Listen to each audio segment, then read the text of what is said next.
Muy bien, pues buenas tardes, bienvenidos de nuevo. Continuamos con el estudio cronológico de la Biblia después de nuestras vacaciones navideñas.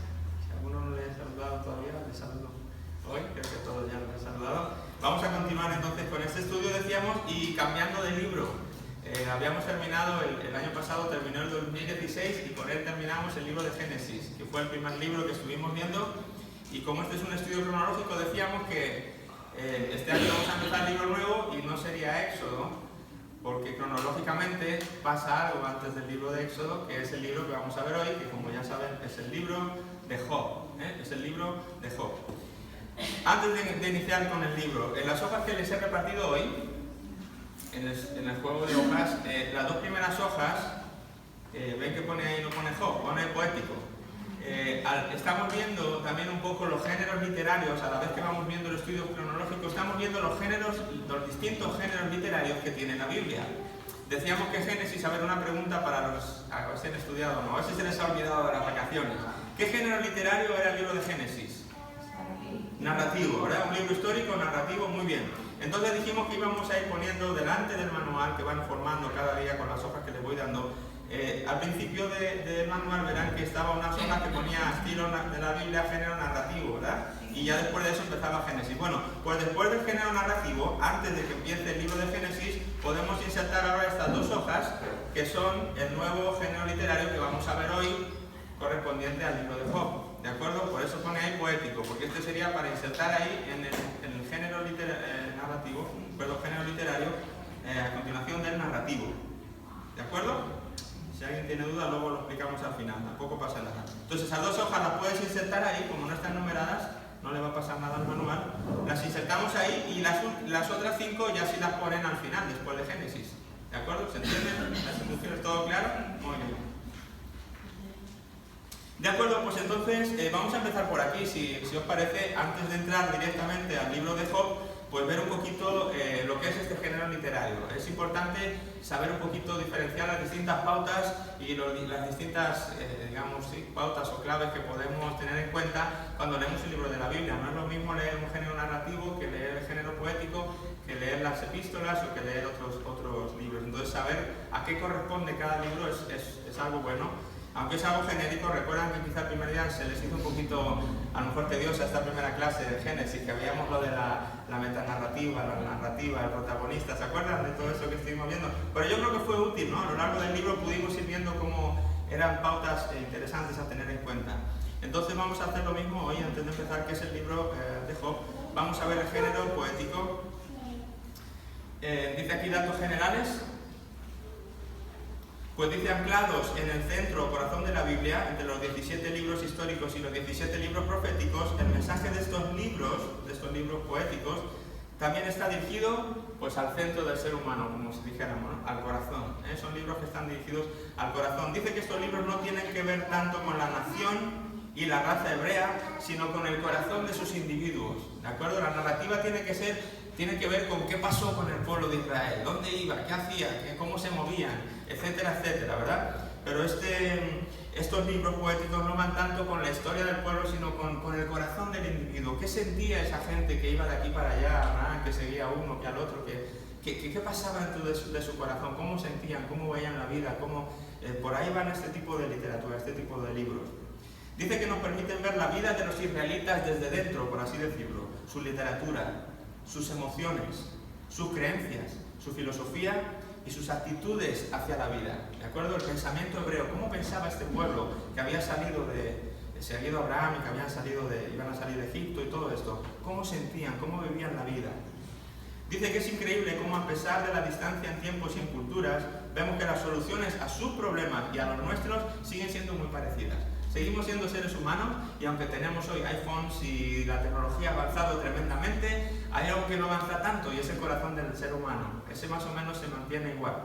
¿De acuerdo? Entonces, eso es lo que estamos analizando con estos libros y por eso que encontramos en los libros de Salmos, de Proverbios, aunque son libros tan antiguos, podemos ver en cada uno de ellos soluciones tan relevantes para nosotros hoy.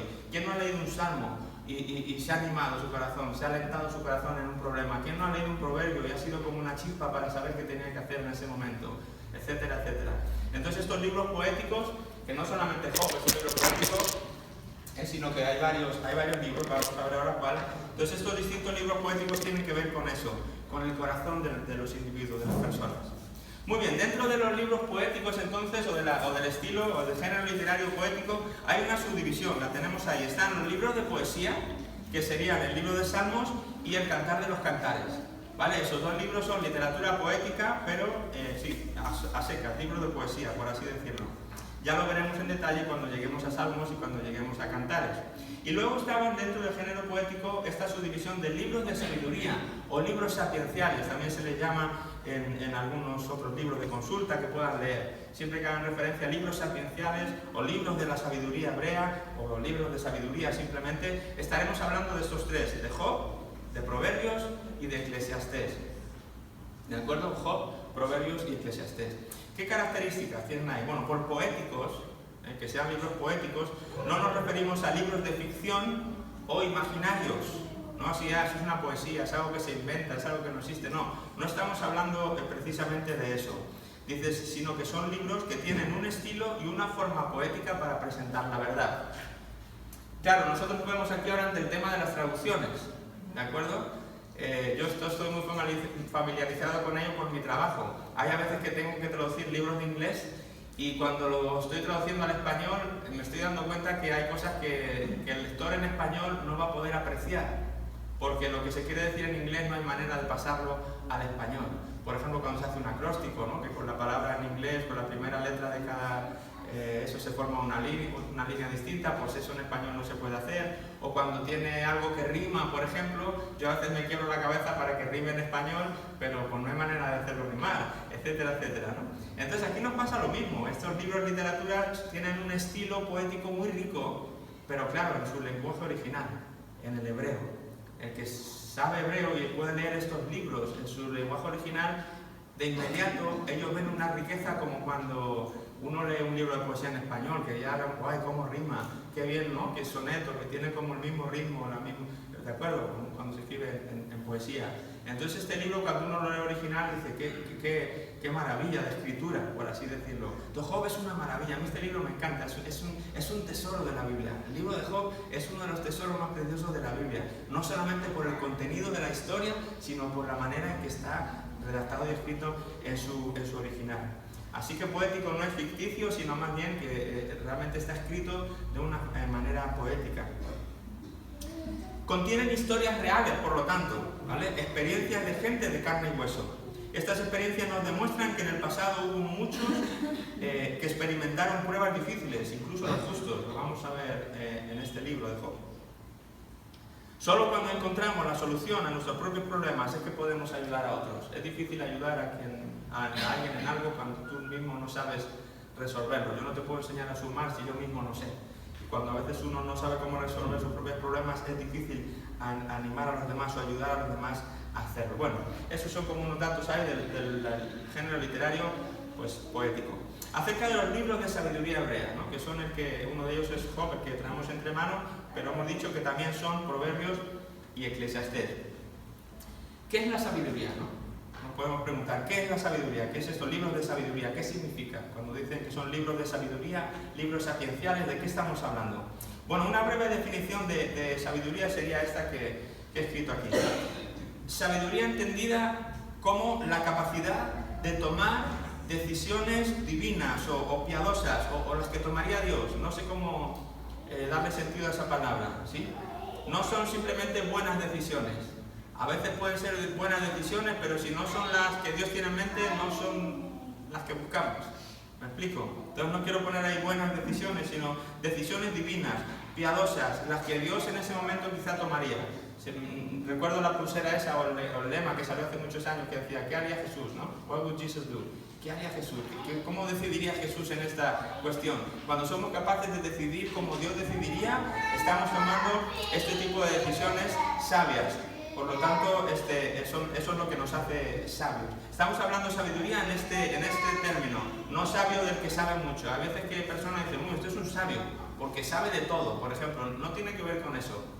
No tiene que ver con la cantidad de información que sabemos, no tiene que ver con que sepamos de muchas áreas distintas de la vida, no va por ahí, no es ese tipo de sabiduría la que nos quieren reflejar estos libros de sabiduría hebrea. ¿De acuerdo? ¿Entendemos esto? Es una sabiduría relacionada más bien con las decisiones que Dios tomaría, las decisiones prácticas que podemos tomar en nuestra vida, que están como alineadas con lo que Dios quiere hacer. Dice que este objetivo se logra. ¿Cómo logramos hacer eso? Pues aplicando las verdades o los principios de Dios a nuestra propia vida, a fin de que nuestras decisiones sean indudablemente acertadas. Por eso Jesús decía la importancia de obedecer, y no solamente de conocer lo que Dios, los mandamientos de Dios. Él puso este ejemplo, ¿no? El que conoce solamente es el que construye sobre la arena, pero el que no solamente conoce, sino que lo pone en práctica, estos principios de Dios, es un hombre sabio, dice, no es un hombre necio. Entonces esta sabiduría y necedad que la Biblia nos habla no tiene que ver con saber mucho o saber poco, ¿de acuerdo? Tiene que ver con poner en práctica las decisiones que Dios tomaría, o sea, obedecer, por así decirlo, una vez que yo sé lo que Dios quiere, llevarlo a cabo y ejecutarlo en mi vida. La sabiduría entonces no es algo teórico ni abstracto, sino algo que existe solo cuando una persona piensa y actúa según la verdad, al tomar las decisiones que nos exige la vida. Por eso Pablo nos decía, transformaos por medio de la renovación de vuestro entendimiento, para que sepamos cuál es la voluntad de Dios buena, agradable y perfecta. ¿De acuerdo? Es una transformación, es algo práctico, no son conceptos teóricos o abstractos, es algo que cuando yo transformo mi vida y puedo abrir mi mente y entender lo que Dios quiere en cierta situación y soy capaz de tomar yo esa misma decisión, he tomado una decisión sabia. ¿De acuerdo? Así es como debemos de entender la sabiduría hebrea. En el Antiguo Testamento una persona era llamada sabia porque había dedicado mucho tiempo y esfuerzo en su vida a obtener sabiduría. Las personas sabias por la persona sabia era sumamente práctica, no meramente teórica. Era una persona interesada en poder tomar esas decisiones que le ayudarán a producir los resultados deseados en la vida. En verdad, mucho de lo que llegamos a ser en la vida viene dado por las decisiones que tomamos durante el transcurso de la misma en todas las áreas de nuestra vida. Si se dan cuenta, la vida está hecha de miles de decisiones, ¿no? Nuestra vida, nuestro diario vivir, lo importante y lo no importante, está hecha a base de decisiones. Todo lo que nos acontece en la vida, de alguna manera, viene dada porque hemos tenido que decidir algo, tomar una decisión de un tipo o de otro. Desde que te levantas por la mañana, desde que me levanto por la mañana, suena el despertador a las 5 de la mañana, como habitualmente, ¿verdad? Me suena a mí para ponerme a orar hasta las 8. No crean, estoy bromeando. Bueno, suena el despertador a la hora que suene, pero yo ahí lo apago y digo, ya son la hora de levantarme. Y a esa hora, pues yo lo apago, pero tengo que decidir, ¿me levanto? O este día estoy muy cansado, yo creo que me quedo un poquito más en la cama. Bueno, es una decisión que tú tomas. Te quedas a riesgo a lo mejor de que te puedas dormir y llegas tarde al trabajo. Entonces el hecho de que llegues tarde al trabajo es consecuencia de una decisión que tú tomaste, que yo tomé. Y así después, si lograste levantarte, pues ¿qué te pones? Pues te pones un vestido u otro porque tomas una decisión. Me voy a poner el rojo, me voy a poner el azul. La vida está llena de decisiones, pequeñas y grandes. Esas son minuciosas, son pequeñas, pero llega el momento de pensar si me caso o no me caso. Y si lo hago, ¿con quién me caso? Ya son decisiones que son un poco más complicadas, ya no son tan triviales como el azul o el rojo, ¿verdad? Pero la vida es así, continuamente son decisiones. Entonces el hebreo se pregunta, si yo quiero vivir una vida buena, si yo quiero tener una vida buena que será la suma de buenas decisiones que yo tome, pues yo quiero aprender eso. ¿Dónde puedo tomar mi referencia para tomar buenas decisiones? Pues el hebreo piensa eso. Esa es la manera del hebreo de pensar y donde él encuentra la sabiduría. Los antiguos sabían esto, estoy en la otra hoja ya, y de ahí que la literatura sapiencial abundara también en el resto de culturas y no solamente en la hebrea. Este tipo de literatura y este planteamiento de la vida y este concepto que tenían los hebreos de la vida, lo tenían todas las culturas, no es algo exclusivo del pueblo hebreo, de la cultura hebrea. Todas las demás culturas querían también encontrar la sabiduría de alguna manera para conseguir la mejor vida posible. Eso no es algo exclusivo de los hebreos, pero los hebreos tienen un distintivo que es el que vamos a ver ahora. Estas culturas también tenían el deseo de tomar las mejores decisiones con el propósito de obtener la mejor vida posible. Creo que es algo que todas las culturas, todos los individuos quieren hacer. Ahora, ¿qué añade la literatura bíblica, por así decirlo? La sabiduría bíblica inspirada añade a esto la idea clave de que las únicas buenas decisiones son las decisiones piadosas, por así decirlo. Una vez más, refiriéndome por piadosas a aquellas decisiones que tomaría Dios, por así decirlo, ¿de acuerdo? Aquellas decisiones divinas, aquellas decisiones de Dios. Eso es lo que aporta la sabiduría hebrea a las demás culturas que simplemente buscaban sabiduría por buscar. El hebreo dice, si uno quiere buscar la sabiduría, tiene que pasar, porque podamos alinear nuestras decisiones con la mente de Dios. Y eso es lo que hace diferente a la literatura sapiencial de la Biblia a las demás literaturas sapienciales de otras culturas, que también tienen libros como es de poesía, como es Job o como son proverbios. Hay libros de proverbios que no son bíblicos, son de otras culturas, pero existen otros libros proverbiales. Y no, en España tenemos el refranero español, que es una cosa parecida, ¿no? Que madruga, Dios le ayuda. ¿No? Que hay un montón de refranes que tenemos que son un poco inspirados en la sabiduría, ¿no? Lo que hemos aprendido durante la vida. Todas las culturas tienen algún libro de referencia, pero el hebreo, la sabiduría hebrea, incluye este detalle. Porque si queremos ser sabios, tenemos que entender qué es lo que, cómo piensa Dios, qué es lo que quiere hacer Dios, e intentar hacer lo mismo que él haría. Entonces seremos sabios. Esa es la sabiduría hebrea.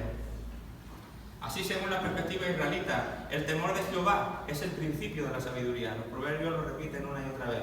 El temor de Jehová, sí, no el miedo, sino el temor reverente de querer entenderle, de querer obedecer y poner en práctica lo que él tiene que decir, ese es el principio de la sabiduría. En eso consiste la sabiduría. Proverbios 9:10 o Salmos 111:10. Según ellos, ¿cómo se pueden tomar decisiones piadosas si no se cree y se obedece a Dios? Sería algo que no tendría. Para el hebreo, si una persona no tiene una relación con Dios, es imposible que sea sabia. No hay persona sabia que no tema a Dios. El hebreo no lo puede entender. Para ellos la sabiduría está ligada, sí o sí, a que Dios esté en tu vida.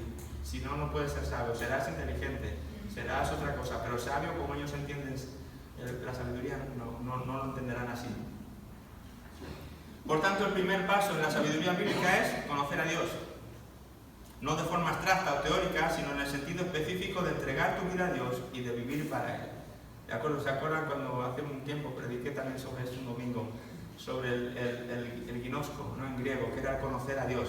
Pero decíamos que no era con reconocimiento griego, de simplemente saber cómo es ese Dios desde una manera distante y despegada, sino que para el hebreo conocer a alguien era interesarse, tocar, experimentar, ser uno con esa persona. De alguna manera implicaba también obediencia. ¿De acuerdo? Eso para el hebreo es conocer a Dios. Entonces la literatura sapiencial bíblica pasa por estos conceptos. Y es importante que los tengamos claros, porque si no, cuando leamos por ahí la sabiduría vamos a estar pensando cualquier otra cosa que no es lo que estos libros nos quieren decir. Por tanto, la sabiduría bíblica no tiene nada que ver con el coeficiente intelectual, ¿verdad? Algo que hemos manejado, se maneja mucho últimamente. La inteligencia emocional o el coeficiente intelectual, todas esas cosas no tienen nada que ver con la sabiduría hebrea. Tampoco tiene que ver con la inteligencia o con la rapidez de mente o con saber expresarse, tampoco con la edad. Algunas culturas que atribuyen la sabiduría a las personas ancianas. Piensan que una persona anciana simplemente por la cantidad de años que ha vivido en esta tierra ya es una persona sabia. El hebreo dice, no tiene nada que ver. Si esa persona ha vivido 90 años en la vida pero nunca ha conocido a Dios, no puede ser sabio. Es imposible. Para ellos el principio de la sabiduría es el temor, la obediencia a Dios. Pasa por ahí. Si no pasa por ahí no es sabiduría hebrea, es sabiduría de otras culturas. Es un asunto de orientar nuestra vida hacia Dios, de lo cual viene el que podamos ser capaces de agradarle. La Biblia nos advierte del peligro también de querer ser sabio para simplemente con motivos egoístas, por así decirlo, ¿no? Para poder aventajar a los demás o para mi propio beneficio, o del peligro de hacerlo de una manera que no honre a Dios sobre todas las cosas, ¿no? La Biblia advierte también de cuidado si vamos a conseguir esas cosas con un fin equívoco. Simón el Mago en el Nuevo Testamento, ¿verdad? Cuando vio el poder del Espíritu Santo, ¿qué quiso hacer? Oye, yo quiero ese poder. ¿Cuánto vale? Yo lo quiero comprar, ¿verdad? Y los discípulos decían, no tienes ni idea de lo que estás hablando. Estás en otra cultura. Esto no es algo que se compra, esto no va por ahí, ¿de acuerdo? Entonces hay un peligro en querer apropiarnos de esta sabiduría, porque entonces así me va bien la vida y entonces así yo lo que puedo prosperar sin interesarme realmente por Dios, sino de una manera egoísta, de una manera para yo ponerme por delante quizás de mis compañeros de trabajo.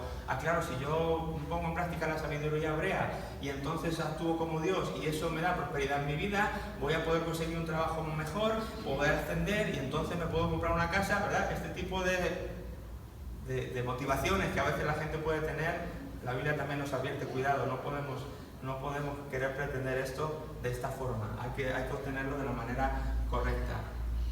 Las Escrituras declaran que la sabiduría de Dios siempre sobrepasa a la sabiduría humana, siempre.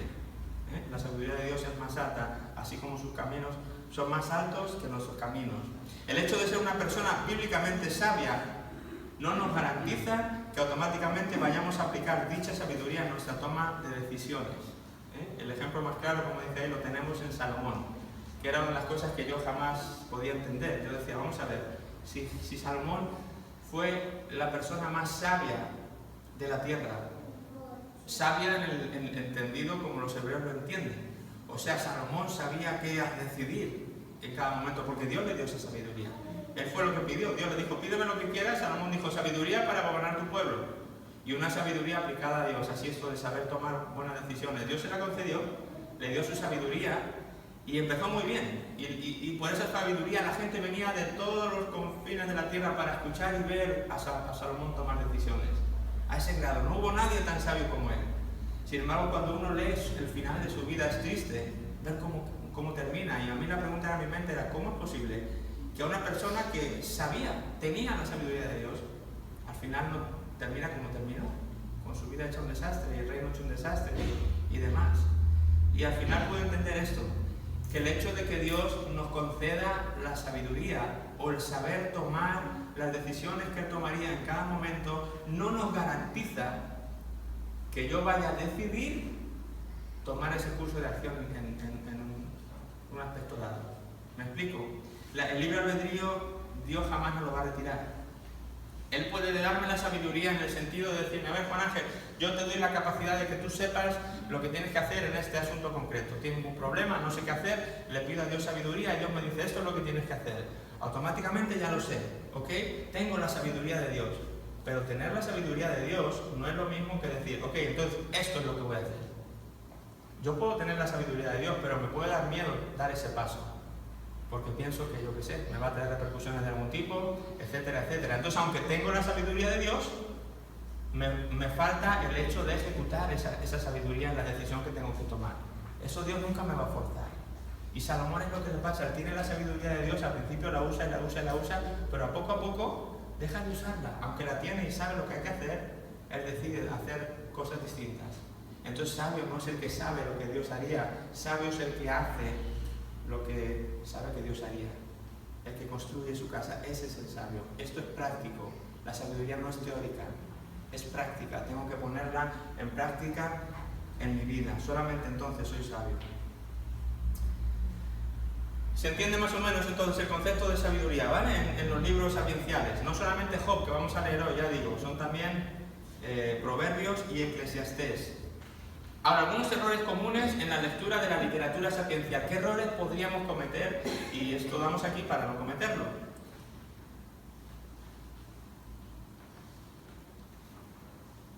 Tengo aquí perdón que se me quitó esto. A ver, errores. Dice que al leer estos libros se puede cometer el error de leer solo pequeñas porciones y no tener en cuenta que existe un mensaje global, ¿de acuerdo? Un mensaje global. Es fácil leer un versículo que parece práctico y bueno, obviando su contexto, y esto nos llevará a una mala interpretación de dicho versículo. Eso es una regla clave en toda la Biblia, ¿de acuerdo? No es exclusivo de la literatura poética, pero aquí digamos que se enfatiza, por así decirlo.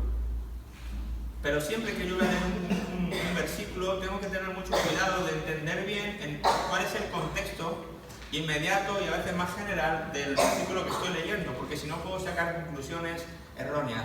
Y aquí en el libro de Proverbios, en el libro de Job, en Eclesiastés, si yo abro así y digo, a ver qué leo hoy, y abro mi Biblia y mira, me sale Proverbios 8, 14, y leo 8:14, y digo, wow, porque a lo mejor es una frase, pum, así impactante, ¿verdad? Pero si la leo así tal cual, desconectado del capítulo y de la sección en la que ese versículo está, a veces puedo sacar conclusiones que no son acertadas. El contexto siempre es clave, el contexto siempre nos ayuda a saber, entender bien qué es lo que la Biblia me quiere decir. Y en estos libros poéticos, sapienciales, con mucha más razón, ¿de acuerdo? Tengo un ejemplo aquí, para que entendamos la importancia del contexto.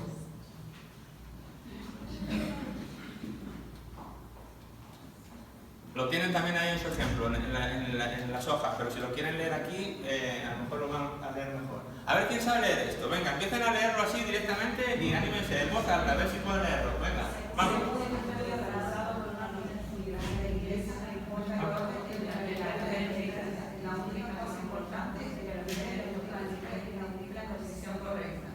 El resto pueden estar totalmente mal y aún podrán tener sin problema, porque no tenemos cada letra en sí misma, sino cada palabra en contexto. Personalmente esto me parece increíble, falta la última vez que no ha salido. ¡Wow! ¿Qué han hecho? Ahí ponía Geún y ustedes han dicho según. Y después ponía estudios y ustedes han dicho estudios. ¿Cómo ha sido eso? ¿Cómo ha sido posible que ustedes hayan podido leer algo cuando realmente no era eso lo que decía? ¿Por qué? Porque su mente, cuando aprendió a leer en un contexto. Entonces está en una universidad, se hizo ese estudio y se dijo, mira, si realmente dejamos bien la primera y la última palabra, aunque las del medio estén mal, por el contexto la mente ya se ajusta al contexto y puede corregir los errores que precisamente estén ahí. Y la Biblia para mí es algo parecido. A veces nos fijamos mucho en lo que es la letra y queremos coger letras sueltas de las palabras y hacer demasiado énfasis en las palabras, obviando el contexto. Yo siempre digo, es mejor entender bien el contexto, porque luego aunque haya algún errorcito por medio, es más fácil pasarlo por alto, porque ya tenemos el contexto bien entendido. ¿Sí? Y esto en los libros poéticos es algo que tenemos que tener presente. No caigamos en ese error de querer leer solamente un versículito suelto. Otro error es no seguir la trama de la discusión que se esté llevando a cabo, si es que hay alguna, creyendo así que las ideas erróneas de alguien que no conoce a Dios son realmente verdades bíblicas. Esto es típico de los discursos de Job y de sus consejeros, que lo vamos a ver en el estudio de este libro, y en el libro también de Eclesiastés, donde las personas que están hablando no tienen la sabiduría bíblica, ni siquiera Job. A veces porque está escrito en la Biblia, decimos, es que es bíblico, hermano, está escrito ahí. Me parece muy bien, pero que esté escrito en la Biblia, que no significa que sea bíblico en el sentido de que eso es lo que hay que hacer. Es bíblico porque está en la Biblia, pero quizás no es lo que tú y yo tengamos que hacer solamente porque esté en la Biblia, ¿verdad? Judas se ahorcó, como es bíblico, entonces vamos y hacemos lo mismo. Es bíblico, hermano, está en la Biblia, ¿verdad? Todos entendemos eso. Hay cosas que están en la Biblia, pero si no se entiende bien el contexto, quizás me llevan a conclusiones erróneas. Como es el caso de Job, los consejeros de Job, como es el caso de Eclesiastés, en la mayor parte de este libro se está hablando desde el punto de vista de cómo sería la vida si Dios no existiera. Y empieza a leer ahí, bueno, pues entonces come y bebe, porque la vida es breve, porque entonces, ¿verdad? Disfruta de esto, disfruta de lo... Entonces uno dice, mira caray, aquí en la Biblia dice lo que tengo que hacer. No, cuidado, no te está diciendo que lo haga, está ahí, pero tienes que entender bien el contexto del libro y del mensaje para saber lo que Eclesiastés te está diciendo. ¿De acuerdo? Y vamos a ver ejemplos prácticos de esto en el mismo libro de Job. ¿De acuerdo? Ni siquiera Job, muchas de las cosas que dice, porque a veces pensamos, no, Job pasó la prueba, Job fue, pues caray, que no hubiera sido Job, después de todo lo que pasó y el hombre fue fiel. De acuerdo, correcto, venció la prueba, pero no todo lo que hizo en medio de esa prueba fue lo mejor que tú y yo podríamos hacer. Hay cosas que se podían mejorar y de hecho Dios al final del libro le reprimenda, le dice, Job, está bien que ha pasado la prueba, pero mira, esto y esto y esto, falló en algunas cosas. Pasó la prueba, pero falló en algunas cosas. Si en esas cosas que él dijo yo las tomo como que eso es lo que hay que hacer, pues yo también estaría fallando delante de Dios. ¿De acuerdo? Entonces es clave entender el contexto y entender quién está hablando, cuál es la discusión que se está llevando a cabo, etcétera, etcétera. Ahora, ¿me habla Job o me hablan los consejeros? ¿O me está hablando el autor del libro? ¿O quién es el que me está hablando? Párate a pensar. ¿De acuerdo? Veamos bien la discusión, la trama que se está llevando a cabo. Aquí, por ejemplo, en el versículo 1, capítulo 1, 21, Job dice, Jehová dio y Jehová quitó. ¿De acuerdo? Y uno puede pensar, caray, pues es verdad, lo dijo Job, Jehová dio y Jehová quitó. Pregunta al millón, ¿ustedes piensan que Jehová quitó a Dios lo que le faltó? ¿Quién se lo quitó? Satanás. Satanás es el que quitó. Dios lo que hizo al final fue añadir. Dios permitió que Satanás le quitara, no es lo mismo que quitar. Jehová no quita, Jehová añade. Pero aquí en este momento Job, en su búsqueda de querer entender lo que le estaba pasando, él dice, pues Jehová, ¿será que igual que Jehová me dio, pues Jehová me quita? alabado sea Dios y tal, y uno dice, claro, pues mira, sí, así es. Y pensamos, pues vamos pensando por ahí que Dios es un Dios que quita. Y Dios no quita, Dios añade. Pero lo dijo Job, pero no está bien dicho. ¿De acuerdo? Es un ejemplo nada más. Fue Satanás, como dice aquí, el que lo permitió. Finalmente Dios lo que hizo fue restaurar la pérdida que él tuvo y pues al final pues entender que en todo eso había un propósito mayor que Job no entendía, que por eso le llevó a tomar decisiones o decir frases que no fueran del todo acertadas. Lo que le pasaba es que no entendía realmente lo que le estaba pasando y no lo entendió hasta el final del libro, cuando Dios de alguna manera le ordenó las cosas. Hasta aquí, ¿vale? Esto siempre es un poquito, no sé si se os hace un rollo, si os he liado más, o si os he confundido más, o os he aclarado, no lo sé. Pero si alguien tiene alguna duda respecto a esto antes de comenzar el libro, pues es el momento de hacerlo. ¿Alguna pregunta, alguna duda, alguna sugerencia, alguna aportación que alguien quiera dar? Bienvenida sea ahora. ¿Alguien? ¿Todo bien? ¿Avanzamos? ¿Adelaida? Todo bien, muy bien.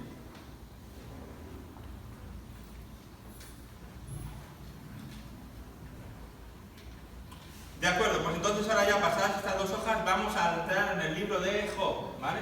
Vamos directamente al libro de Job. La autoría, ¿quién es el autor de este libro? Primeramente vamos a ver, antes de entrar a los versículos, pues algunos datos de este libro generales, ya de Job, ya no de los libros poéticos, sino de Job. Dice que la Biblia no menciona quién es el autor, pero los teólogos se le atribuyen la autoría al mismo Job, ¿de acuerdo? Ellos atribuyen a Job la autoría de este libro, aunque la Biblia expresamente no lo menciona. ¿Cuál es la fecha en la que de la que estamos hablando? Bueno, ¿por qué lo estamos leyendo ahora? Pues decíamos que Job es uno de los libros más antiguos, ¿de acuerdo? De la Biblia.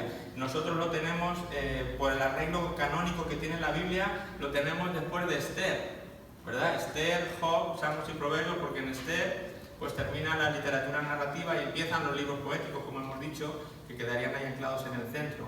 Entonces está Job, Salmos, Proverbios, Eclesiastés, Cantares, ¿verdad? Que son todos los libros poéticos juntos. Por eso está puesto ahí, pero no porque Job sucediera después de la historia de Esther, que se remonta casi al final del Antiguo Testamento, con la reconstrucción y el regreso de Babilonia. No está en esa fecha. Job está al comienzo de la Biblia, en los tiempos de Abraham. La historia ocurre en el periodo de los patriarcas. ¿Por qué? Bueno, los teólogos ven indicios de eso en que no hay alusión ninguna al judaísmo todavía. El judaísmo se instituye después con la ley, con Moisés, y aquí no se hace ni mención alguna a ningún rasgo ni rastro del judaísmo. Por lo tanto, es una pista que les da a ellos para pensar que esta historia tiene que estar antes de instituir el judaísmo. También la larga vida de Job, es decir, que vivió después de todo esto, vivió 140 años más.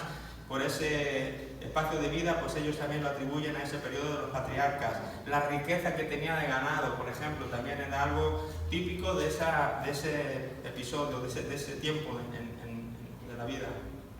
Y después también el que él mismo haya actuado como sacerdote de su familia. Da indicios de que pues, no estaba establecido el sistema sacerdotal y por eso él mismo se hacía cargo. Entonces, por todas estas razones, ellos están anclando el libro de Job, y imagino que por muchos más. Esto es solamente una breve reseñas o puntitos ahí para que tengamos idea de por qué ellos pueden pensar que Job estaba en ese lugar de la Biblia. Hay varias sugerencias en cuanto a la composición misma, pero se cree que fue en tiempos de Salomón o incluso después, cuando floreció la literatura sapiencial hebrea. Esto es algo a veces que nos puede confundir cuando leemos libros por ahí sobre los libros de la Biblia y queremos entender cosas. Una cosa es de quién es el autor y otra cosa es quién es el compositor, por así decirlo, o editor del libro. Son dos cosas distintas, ¿de acuerdo? Job es el autor del contenido, pero el darle el formato tal cual lo tenemos hoy en nuestra Biblia, pues no lo hizo Job, ¿verdad? Se hizo probablemente en los tiempos de Salomón, se atribuye a los tiempos de Salomón, donde este tipo de literatura floreció. Entonces no fue Job el que era un poeta y escribió todo así en tipo poesía. Eso se escribió en esa forma en los tiempos de Salomón, pero todo el contenido de alguna manera pasó desde Job, pues tradiciones orales, por distintas maneras que ellos tenían, ¿verdad? De ir pasando la información unos a otros. Los israelitas eran expertos en ese tipo de arte. Entonces el autor es Job, pero en su última, digamos, edición del libro, pues no surge hasta los tiempos de Salomón. Muy bien, el género literario ya lo hemos dicho, que Job pertenece a los libros de la sabiduría, que a la vez pertenecen al género literario poético. Eso ya nos ha quedado claro. ¿Cuál es el contenido de este libro? Por encima, muy resumido. Dice que es una lucha brillante con el tema del sufrimiento del justo y la justicia de Dios. Mientras que trata también de un tema más amplio aún, como es dónde se encuentra la sabiduría. Estos son los dos temas esenciales de este libro. ¿Pueden sufrir los justos? ¿Sí? Como personas que dependen de Dios y que estamos a merced de Dios y al cuidado de Dios, ¿pueden sufrir los justos entendiendo el sufrimiento como el de Job? Quiero decir, sin causa alguna. Obviamente, si el justo va y le da una patada a un cactus, lo más fácil es que sufra físicamente. Si un justo peca, lo más fácil quizás es que por el pecado pues tenga algunas consecuencias en su vida. Pero estamos hablando de si un justo que no ha hecho nada realmente puede llegar a sufrir. Esta es la pregunta que plantea el libro. ¿Pueden los justos llegar a sufrir aun cuando no han hecho nada? Si Dios es justo, ¿cómo es justo? Y es un tema muy candente. A mí me encanta este libro porque es un tema, como hemos dicho antes, es de los más antiguos y vamos a ver que es de los más actuales que podemos leer. En cualquier conversación hoy con cualquiera te lo vas a encontrar este tipo de preguntas que vamos a estar analizando a lo largo del libro. Si Dios es tan bueno, si Dios es tan justo, ¿cómo entonces estos terremotos que acaban de pasar o están pasando en Italia? ¿Cómo permiten las guerras? ¿Cómo entonces los justos que no han hecho nada? ¿Cómo este pastor con una vida tal y de repente viene uno, entra y le mata? Pero por favor, ¿dónde está la justicia de Dios? Si Dios es justo, entonces ¿cómo permite que los justos sufran sin haber hecho? ¿Verdad? Son preguntas candentes, son preguntas de nuestro día a día. Jesús también era justo y sufrió, dice Adelaida, es correcto, ¿sí? Él es el ejemplo supremo, ¿sí? Entonces es un buen punto, Adelaida. Entonces el tema que vamos a... Este va a ser el contenido del libro, lo vamos a ver en detalle, por activa o por pasiva, lo vamos a analizar despacio, pero básicamente este es el tema que se plantea en este libro. Y luego también lo que hemos hablado antes, ¿dónde radica, dónde se encuentra, dónde está la sabiduría? ¿Dónde encuentra uno la sabiduría? Este es otro asunto que en el libro de Job vamos a encontrar. El énfasis de este libro, o algunos de los énfasis distintos que en este libro encontramos, es que la sabiduría se encuentra solo en Dios. Como hemos dicho antes, no hay sabiduría fuera de Dios. No existe. Según los hebreos, como hemos dicho, esto es literatura hebrea, por lo tanto para ellos la sabiduría no se puede encontrar sino solo en Dios. Aparte de Dios no hay persona sabia. La sabiduría humana no puede por sí misma entender los caminos de Dios. Los caminos de Dios son más altos que nuestros caminos. Por lo tanto, si yo con mi sabiduría humana quiero entender la sabiduría de Dios, es tarea imposible. Es algo que es más alto. No se puede. Es así como querer explicarle una raíz cuadrada a una hormiga. No se puede. Son conceptos más altos. La hormiga no está diseñada para tener ese tipo de razonamiento. La sabiduría humana tampoco está diseñada para poder entender la sabiduría de Dios. Y es una premisa que tenemos que aprender a entender desde el principio. Por eso la gente no encuentra sentido, porque muchas de las veces el querer entender ese sentido es con la sabiduría humana y se choca con que no puede ser. Y un énfasis de este libro es que la sabiduría humana no es capaz de llegar y alcanzar la altura de la sabiduría de Dios. No se puede. El sufrimiento inmerecido no tiene una respuesta fácil. Algo también que el libro nos va a hacer énfasis. También que Dios no está obligado a explicar a los seres humanos caídos todas las cosas. ¿De acuerdo? Él no está obligado a tener que darnos explicaciones de todo lo que hace o deja de hacer. Si no, le estaríamos arrebatando su soberanía. Dios es un Dios justo y la gente echa mano enseguida de eso. Si Dios es justo, pero nadie te dice, mira, como Dios es soberano, entiendo, ¿verdad? Eso se oye poco. La soberanía de Dios se oye poco, pero Dios es un Dios soberano. No es solo una cosa, no es amor solo, es amor, es justicia, es soberanía, es paz, es muchas cosas a la vez. Y Él sabe conjugar todas a la vez. Y hay veces que en su maestría para conjugar todas esas cosas, tiene que hacer jugadas que a ti y a mí se nos pasan por alto, no podemos entenderlas. Y nos frustramos. Y peleamos contra Él, y unos contra otros. Cuando solamente sería más fácil de decir, chicos, calmémonos, reconozcamos que somos criaturas y que Él es el creador. Reconozcamos que nuestra mente humana y nuestra sabiduría humana está limitada y no podremos a veces entender cosas que Dios hace o deja de hacer. Aceptémoslo así, ¿verdad? Hay algo dentro de nosotros que se revela. Todo esto es parte del libro también.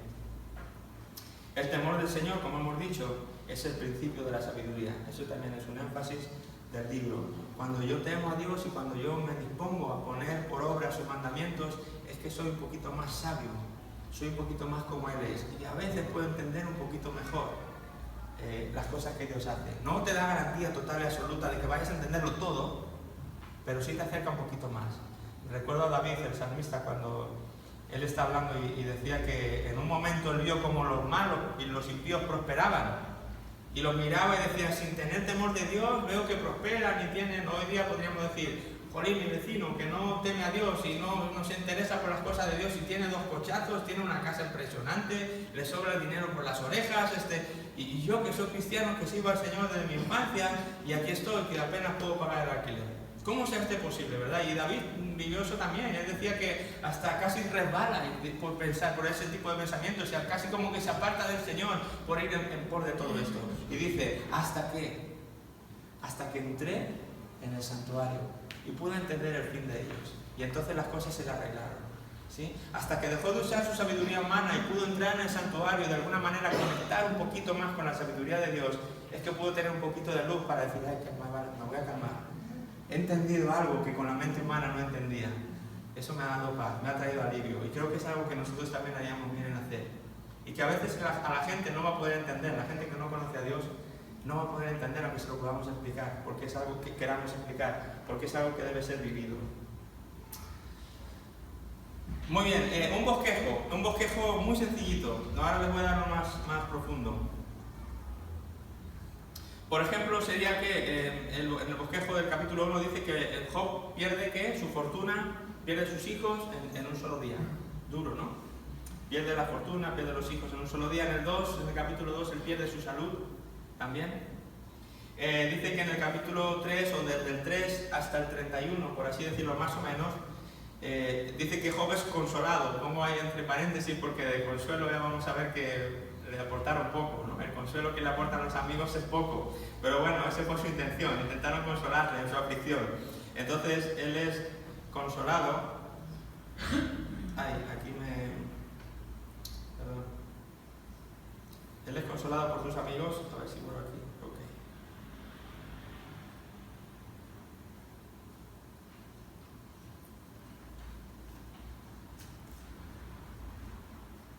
Aquí está. Es consolado por sus 3 amigos con perspectivas equivocadas de Dios. ¿De acuerdo? Y esto es muy importante entenderlo por lo que decía antes. Estos son 3 amigos que con toda la intención del mundo, con toda la buena intención del mundo, están intentando dar consejos a Job. Y si tú abres la Biblia mañana y dices, voy a leer a ver qué me dice Dios, y abres así como a veces hacemos, ¿no? De abrir la Biblia y, ¿por dónde, Señor? Háblame hoy. Y pones el dedo ahí y te sale Job 3 o 4 por ahí, donde uno de estos amigos le está dando consejos a Job y tú ni siquiera has caído en ello, y dices, oh, mira qué consejo le dan, qué bueno, está en la Biblia, bíblico, amén. Esto es lo que hay que hacer. Pues no es lo que hay que hacer, porque no es la sabiduría de Dios, es la sabiduría humana de un amigo que quiere dar consuelo a Job y dista mucho de poder hacerlo. Entonces es muy importante entender, por eso decíamos, el contexto, saber entender la trama y un poquito más, algo más allá de lo que estamos leyendo. Había un chiste por ahí, no sé si un chiste o es verdad, pero decían de aquel que tiene este sistema habitual de lectura. Yo no digo que puntualmente de ya cuando uno puede decir, ay señora, todos lo hemos hecho, ¿no? Yo también.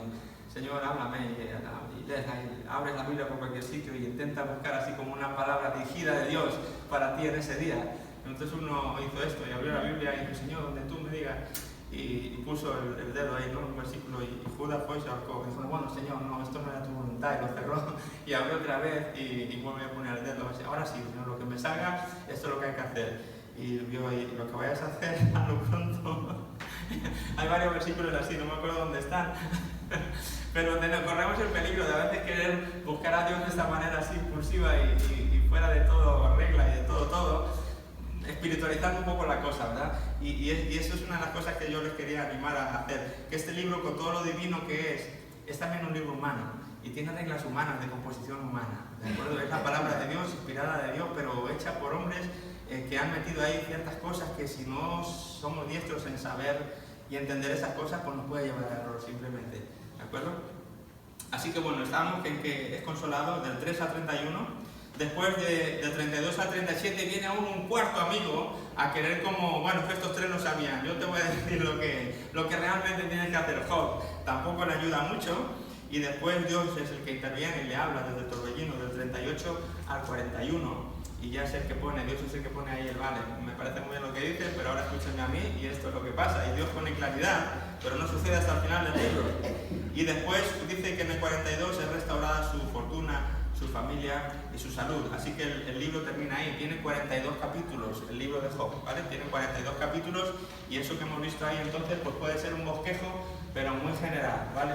Muy general. Aquí yo no lo tengo en la PowerPoint, pero en sus hojas sí les he puesto un bosquejo así como más ampliado, como más detallado, por así decirlo, de los capítulos y de lo que sucede en cada uno. A ver, dame este tomo prestado, por favor. Gracias. Es un bosquejo desglosado, pone, ¿verdad? Donde hay el capítulo 1 y 2 son como el prólogo, por así decirlo, donde se nos cuenta lo que está pasando. Hay una trama en el cielo. Todo este libro comienza con una trama que ocurre en los cielos, ahí inicia todo, pero todo eso está oculto para Job, claro, es algo que Job no está viendo, pero en el cielo está pasando algo. Aquí no lo dejan ver, el autor no lo deja ver que hay una trama, y esa trama está en los 2 primeros capítulos. Y en esos 2 primeros capítulos es que Job va a ser probado, por así decirlo, y entonces en el capítulo 3 Job lamenta su estado, de poco guaya, cómo he quedado yo, y maldice el día en que nació, y etcétera, etcétera. Ese es el lamento de Job en el capítulo 3. Y también empieza ahí el primer ciclo de discursos, ¿de acuerdo? Esto es una cosa, tiene como un orden, por así decirlo. Estos 3 amigos que vienen a dar consejo a Job, al ver su estado, al ver lo que le ha pasado, que está el pobre hombre ahí rascándose con un tiesto hecho polvo, ¿no?, de la salud, y ha perdido sus amigos, su familia, sus posesiones, sus todo, y llegan sus amigos y, pues si fuera canero le diría, Cho, ¿no?, ¿qué te ha pasado, verdad? ¿Qué te pasa, verdad? A mí, ya ven que voy hablando, ¿no?, cada vez más. ¿Qué te ha pasado? Le digo, pues mira, y entonces empiezan ahí a darle sus consejos. Son 3, pero van a hablar por turnos. Está la cosa como muy ordenadita. No eran españoles, porque no hablan así todos a la vez, ¿no? Se toman sus turnos. Entonces primero va el primero de los amigos, que se llama Elifaz. Entonces el primero que toma el turno y le dice, mira, Job, espérame, te voy a decir yo lo que te ha pasado. Y entonces él lanza su discurso, mira, esto te pasa, y le suelta un sermoncito ahí a Job. Entonces Job, pues ahí con el tiesto rascándose, el hombre estaría escuchando, madre mía, lo que me tiene que... Pues, entonces, ¿qué hace? Ahora Job le responde, ¿de acuerdo? Entonces, el discurso de Elifaz, que es el primer amigo, ocupa los capítulos 4 y 5, y luego los capítulos 6 y 7, el Job diciendo, mira, amigo, me parece muy bien lo que me estás queriendo decir, pero te estás equivocando, no es lo que me dices. Y entonces él da su argumento de lo que le está pasando, por qué lo está pasando.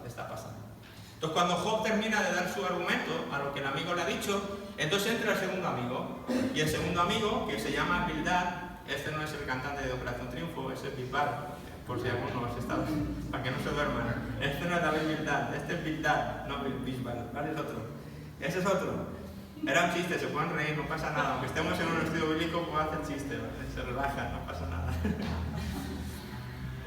Entonces viene este segundo amigo y otra vez vaya a decirle, no, Job, mira, y le empieza a dar consuelo, es que lo que te ha pasado, y básicamente en la línea del primero. Entonces Job, pues básicamente, ya este discurso no es tan largo, porque le está diciendo prácticamente lo mismo que le ha dicho el primero, entonces se lo dice un poquito más resumido. Pero Job en su defensa es como que se explaya más, él vuelve y le vuelve a contestar a este Bildad en los capítulos 9 y 10. Mira, como le he dicho al otro, esto y esto y esto, y ahí Job aumenta su discurso así, como para ver si me dejan en paz, se lo explica más largo y tendido, ¿de acuerdo? Bueno, pues el tercer amigo, no conforme, entra a este Zofar y viene, mira, Job, escucha, Job, lleva razón, y le vuelve a dar el mismo consejo, lo que te está pasando es y este Job, oh, madre mía, qué pesado. Entonces este Job otra vez le responde de los capítulos 12 al 14. El discurso de este tercer amigo es todavía más cortito, porque le está diciendo lo mismo que le han dicho los otros dos. Entonces, para no repetirse como las cebollas, les da un poquito más corto. Pero Job en su discurso es más largo. O sea, los de los amigos decrecen y los discursos de Job van aumentando. Entonces, son un diálogo que se produce así, ¿vale? Desde los capítulos que hemos dicho, del capítulo 3 hasta el capítulo 15, 14 por ahí. Ese es el primer set de discursos. ¿Por qué digo primer set? Porque esto parece un partido de boxeo. ¿De acuerdo? Porque empieza el segundo ciclo de discursos. O sea, el primer amigo no se queda conforme y vuelve a la carga. Job, espera, ven aquí. Y le vuelve a hablar, le vuelve a dar consejo. Y entonces Job responde, y luego viene Bildad y le dice lo mismo, y Job responde, y Zofar le vuelve a decir lo mismo, y Job responde. Estamos ya por el capítulo 21. Bueno, agárrense porque hay un tercer ciclo de discursos, donde otra vez el primer amigo en el capítulo 22 le vuelve a dar una charla, Job se vuelve a defender, y luego Bildad le vuelve a dar otra charla, y Job se vuelve a defender en los capítulos 26 al 27. ¿De acuerdo? O sea que desde el 3 hasta el 27... son los tres amigos por turnos diciéndole a Job qué es lo que le ha pasado y por qué le ha pasado lo que le ha pasado. Eso es muy típico aquí también en nuestra cultura, ¿no? Ay, tengo un dolor de muela, no me digas más. Has estado comiendo un montón de azúcar, no te lavas, no te pasas el hilo, no te cepillas bien por la noche, ya está. Al dentista vas a tener que ir mañana y mira, tienes 3 caries, ya lo estoy viendo ya, ¿verdad? Lo que tienes que hacer es no comer tanta azúcar, ¿verdad? Y te soltamos lo que tienes que hacer, por qué le ha pasado, etcétera, etcétera. Bueno, en estos tiempos ya ocurría, no es nuevo. ¿De acuerdo? En los tiempos de Job ya ocurría esto. Los amigos están con buena intención intentando decirle a Job cuál es la causa de sus males y qué puede hacer para que no siga con esos males, para que sus males terminen. ¿De acuerdo? Es muy repetitivo porque es prácticamente lo mismo. Prácticamente siempre el mismo consejo y Job de alguna manera defendiéndose porque no está de acuerdo con lo que los amigos le están diciendo. Más adelante veremos qué es lo que le dicen y qué es lo que él responde. Después el capítulo 28 es el autor del libro, que no Job, ¿de acuerdo? Es el autor, por así decirlo, que compone el libro en los tiempos de Salomón. El autor de este libro hace una pregunta en el capítulo 28, por así decirlo, y es este segundo tema: ¿de dónde viene la sabiduría? ¿Dónde podemos conseguir la sabiduría? Por así decirlo, para poner un poco de luz a lo que está pasando con los tres amigos y con Job. Es como si, ¿verdad? Si el narrador estuviera así como viendo la discusión y diciendo, a ver, bueno, lleva razón, a ver, Job, ¿qué dices? Ok, a ver, el segundo amigo, ¿verdad? Y como si alguien desde fuera estuviera viendo que no se ponen de acuerdo y este hombre dijera, bueno, ¿dónde está la sabiduría aquí? ¿Quién tiene razón de las dos partes? ¿Cómo es esto del sufrimiento y cómo es esto de que un justo sufre o no sufra? ¿Dónde está la sabiduría? ¿Quién lo puede saber? Entonces el capítulo 28 es este autor del libro diciendo de dónde viene esta sabiduría. Entonces en los capítulos 29 a 31 entra Job con un monólogo de dónde viene la sabiduría, cómo se puede conseguir la sabiduría, etcétera, etcétera. Después viene un segundo monólogo que es Eliú. Eliú es el cuarto amigo que entra en escena y que viene un poco a decir básicamente lo mismo que han dicho los tres, pero un poquito más arrogante, así como con una línea, con algún detalle que los otros no habían dicho. Como que, es que no sabían, mira, lo que les ha faltado decirte ha sido esto, Job, ¿verdad? Y Eliú les mete como esta añadidura, por así decirlo, que los tres amigos no habían dicho, pero en la misma línea. Y el tercer monólogo, ha hablado Job, ha hablado el cuarto amigo, y ahora el que habla ya es Dios. Y de alguna manera en estos capítulos del 38 al 41 es donde Dios de alguna manera dice, vamos, vale, silencio, me toca. Y Dios toma la palabra. Y Dios trae la sabiduría, Dios pone lo que tiene que poner por ahí para aclarar un poco toda esta situación. Y al final el capítulo 42 pues es el epílogo, o es la respuesta, por así decirlo, que Job le va a dar a Dios. ¿De acuerdo? ¿Se entiende? Adelaida. El significado que tenía que te llevan tierra en la cabeza, ¿qué significado era? Ceniza, ¿no? Pues era como que lo que les había pasado, ¿no? Se ponían le echaban ceniza sobre la cabeza para decir, madre mía, esto, lo que me ha pasado no puede ser. Es como una forma de lamento, ¿no? Como una forma de lamentarse de su situación, o se rapaban la cabeza, o se echaban ceniza, era una manera de decir, pobre de mí, mira cómo estoy, y me he hecho un monto de ceniza. No era costumbre de esos tiempos. No hay que darle tampoco mayor importancia a nuestro. Tenía su relevancia cultural, pero no tiene así ninguna cosa que digamos ahí. Vamos a aplicarlo en nuestra vida ni nada de eso. Sí, tenía su modo de pobrecito, mira lo que me ha pasado encima y me pongo ceniza para que la gente visualmente al verlo, pues mira que voy a estar sufriendo, algo le ha debido pasar a ese buen hombre, ¿vale? ¿Se entiende más o menos el contexto así? Me gusta ir como de lo macro a lo micro, ¿verdad? Ir primero como el concepto amplio y después, porque entonces si vamos a lo amplio, lo que estamos haciendo con esto es fijar la primera y la última letra de la palabra. ¿Sí? Con este esquema así general, más o menos en nuestra mente tenemos ya la primera y la última letra y ahora ya es más fácil entender las letras que quedan entre medias. ¿De acuerdo? Entonces tenemos en la cabeza, vale, ya más o menos entonces sé por dónde va la cosa. Al principio le pasa a Dios algo en el cielo, a Job le pasan cosas muy malas y vienen estos tres amigos, uno habla, Job responde, otro habla, Job responde, otro habla y Job responde. Eso ocurre 3 veces, Después el autor dice, ¿dónde está la sabiduría? Y viene monólogo de Job, monólogo del cuarto amigo y monólogo de Dios y se acaba el libro. Básicamente. Y el tema al que le dan vueltas es el mismo. ¿Pueden sufrir los justos que dependen de un Dios justo sin haber hecho nada? ¿Es justo que el justo sufra cuando no ha hecho nada?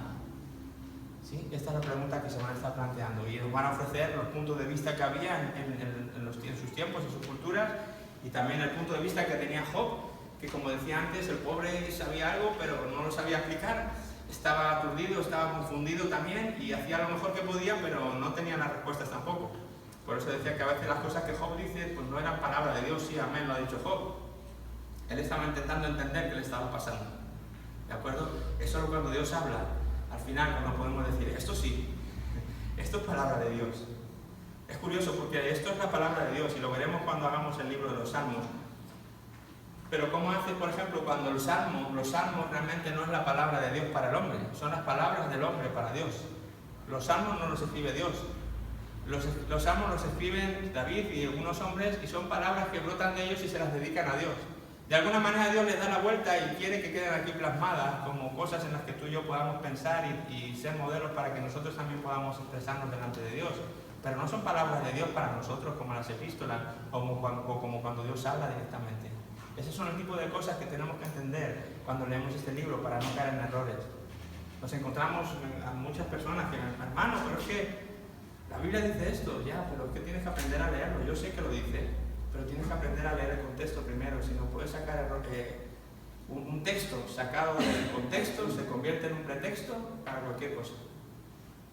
¿Sí? Entonces es muy interesante entender los contextos de las cosas. Por eso estoy dando qué géneros literarios son. ¿Qué pautas hay para saber leer este libro y no leerla todo el libro, toda la Biblia por igual? Yo sé que es tedioso, a veces es un poquito complicado, pero con ganas y poquito a poco, pues cada vez Dios nos va dando ideas y consejos para poder hacerlo cada vez mejor. ¿De acuerdo? Muy bien, pues ya no sé si empezar porque son 3 minutos. No quiero robaros más tiempo.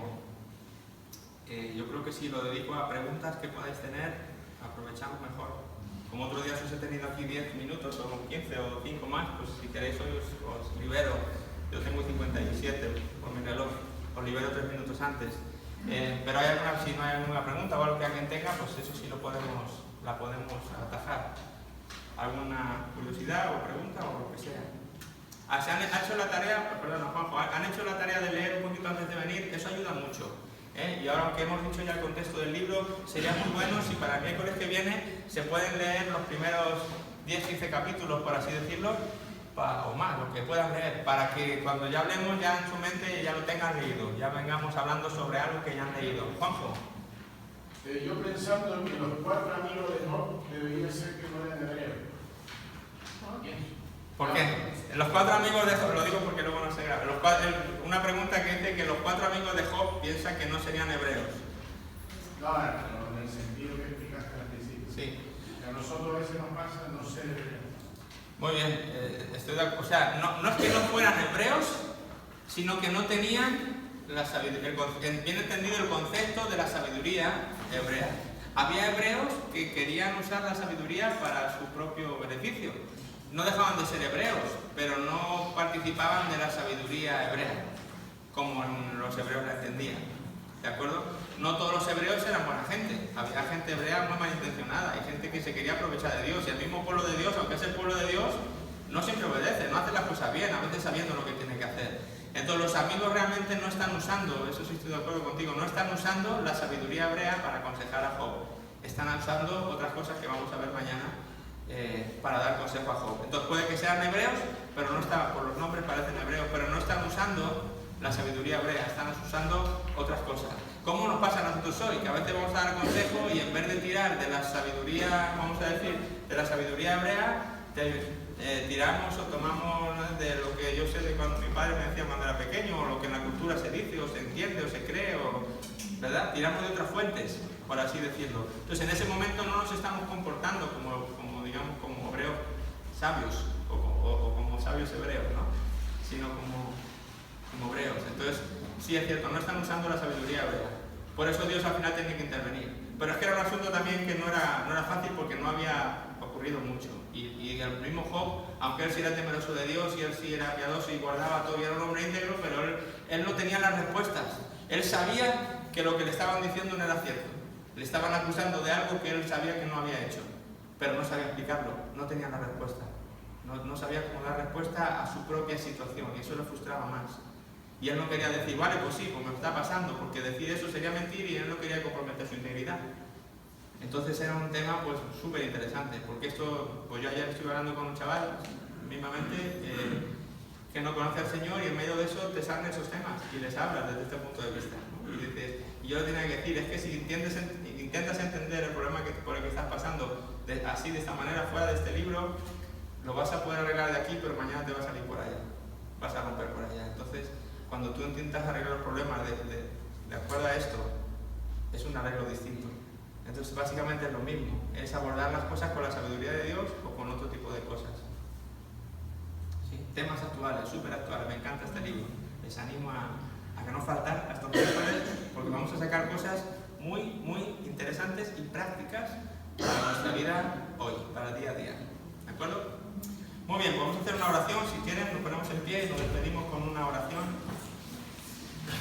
Señor, te damos muchas gracias por este tiempo que nos has permitido estar aquí reunidos y en torno a tu palabra. Te damos gracias porque tu Espíritu Santo es el que nos ilumina, es el que nos hace poder entender tus verdades, Señor, y no queremos nunca intentar entender tu sabiduría con nuestra mente o con nuestra sabiduría humana. No podemos, Señor. Reconocemos que tu sabiduría, tus caminos son más altos y necesitamos tu sabiduría y tus consejos y tu palabra para saber comportarnos, para saber vivir en el día a día. Señor, gracias por haber estado con nosotros, por haber abierto nuestros ojos, el corazón y nuestros oídos, y te pedimos que nos ayudes a poder poner en práctica. No basta con saber lo que tú quieres decirnos, sino es necesario obedecer tus caminos. Ayúdanos, Señor, a poder ser sabios desde este punto de vista, a poder ser sabios porque obedecemos, porque somos prácticos a la hora de tomar las decisiones, y donde quiera que vayamos hoy, las decisiones que aún tengamos que tomar o las que nos queden en lo que queda de semana hasta que nos volvamos a ver, Señor, ilumínanos. Tu palabra nos dice que si alguno tiene falta de sabiduría, que la pida a Dios, que tú la das abundantemente y nos será dada. Así que acudimos a ti pidiendo esa sabiduría y no la nuestra, Señor, para ayudarnos en nuestros problemas y en nuestras situaciones, y decirte que te amamos por encima de todo esto. Nos des o no nos des la sabiduría, te seguiremos amando, te seguiremos sirviendo y seguiremos comprometidos contigo y con tu obra hasta que tú vuelvas, Señor. Te damos gracias en el nombre de Jesús. Amén. Que Dios os bendiga.